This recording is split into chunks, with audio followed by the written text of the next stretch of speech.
All right, let's dive right into the deep end today. We're talking about the wild, kind of confusing, and honestly sometimes unbelievable world of meme coins. In our case study, a token that pretty much exploded out of nowhere and totally took over the crypto space. Book of Meme, or as you've probably seen it, BOME. Okay, let's get into this. So, just to set the stage here, get a load of this number. This is the peak market cap boom hit within days of launching. Yeah, you heard that right. $1.45 billion. That is an absolutely insane number for any project, let alone one literally called Book of Meme. So you see a number like that, and it just begs the question, right? It's the whole reason we're doing this explainer. We've seen the unbelievable hype. We've seen the valuation that makes your head spin. But what is this thing actually? What is BOME? Let's figure it out. To start, we've got to look past the crazy price chart for a second and try to understand what the project actually says it's trying to do. Because believe it or not, it does have a mission. Okay, so what's the official pitch here? Boone isn't just trying to be another funny picture on a coin. The goal, the big idea, is to create a permanent digital library for all of meme culture. The plan is to use decentralized storage so that, the memes can live forever on the blockchain. It's a pretty ambitious idea, and a very specific one. And it's not just an idea on paper. There are actual features here: a digital magazine, real decentralized storage on platforms like Arweave, and even tools for people to create their own memes.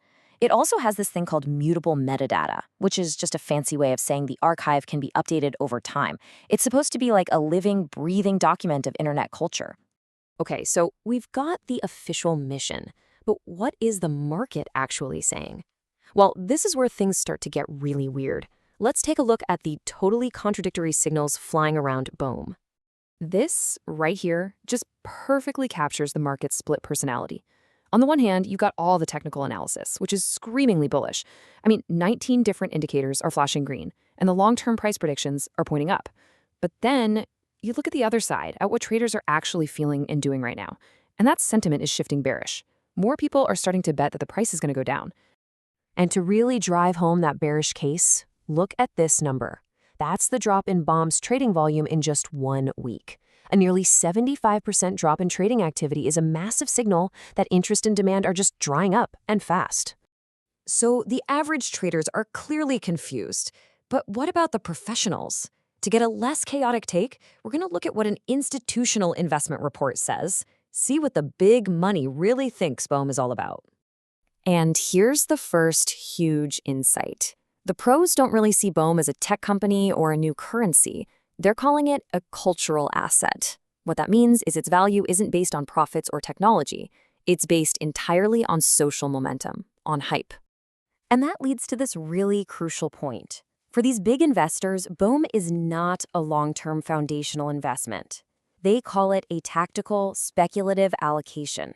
In plain English, it's a short-term, high-risk bet on a good story, on a narrative, not on the tech itself. So this is really the bottom line from the institutional world. When you invest in BOME, you're not betting on a balance sheet. You're making a bet on the attention economy. Its success or failure hinges completely on whether it can capture and then hold on to our collective attention. All right, let's zoom out for a minute. The story of BOME, it isn't really a one-off. It's a pattern we see again and again across the entire meme coin market.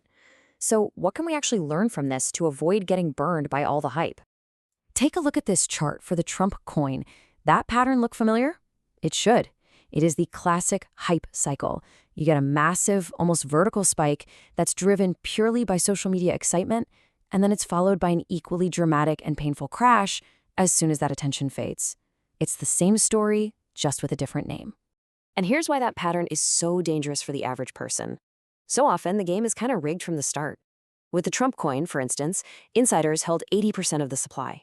One group of pros bought up 6% of all the available tokens just a minute and a half after it was announced. You see, they get in early, they get in cheap, and then they sell into the hype that everybody else creates. So what can you look for? Well, here's a quick checklist of some major red flags. If the team is anonymous, if there's no real use for the coin besides hype, if the promises of returns seem way too good to be true, and if most of the coins are owned by just a few wallets, you should be extremely careful. These are the classic warning signs. And we'll finish with this because it's so important.